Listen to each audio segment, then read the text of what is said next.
From the Heart, our morning daily devotional.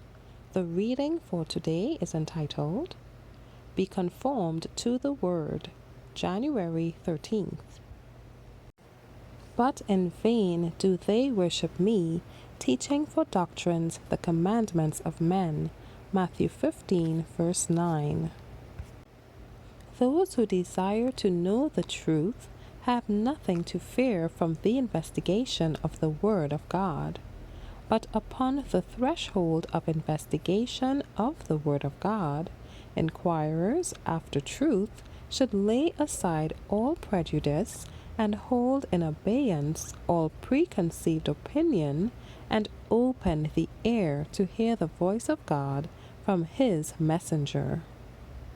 Cherished opinions, long practiced customs and habits are to be brought to the test of the Scriptures, and if the Word of God opposes your views, then, for your soul's sake, do not wrest the Scriptures, as many do to their soul's destruction, in order to make them seem to bear a testimony in favor of their errors.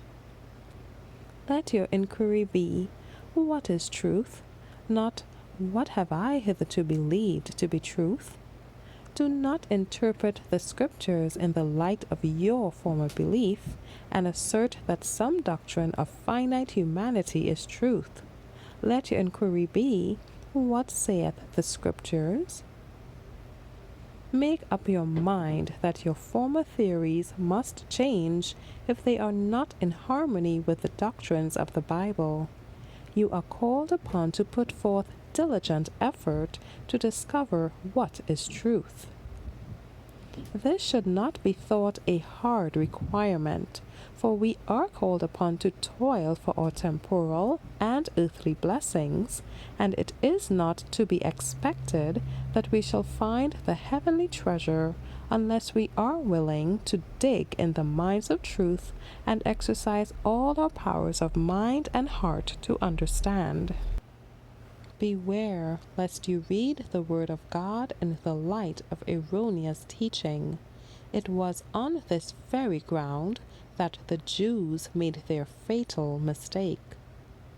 They declared that there must be no different interpretation placed upon the Scriptures than that which had been given by the rabbis in former years, and as they had multiplied their traditions and maxims, and had clothed them with sacredness, the Word of God was made of no effect through their traditions. And if Jesus Christ, the Word of God, had not come into the world, humanity would have lost all knowledge of the true God. It is Satan's studied plan to pervert the Scriptures and to lead us to put a false construction on the Word of God. All articles of faith, all doctrines and creeds, however sacred they have been regarded, are to be rejected if they contradict the plain statements of the Word of God. God be praised for this message. Thank you for listening. Shalom.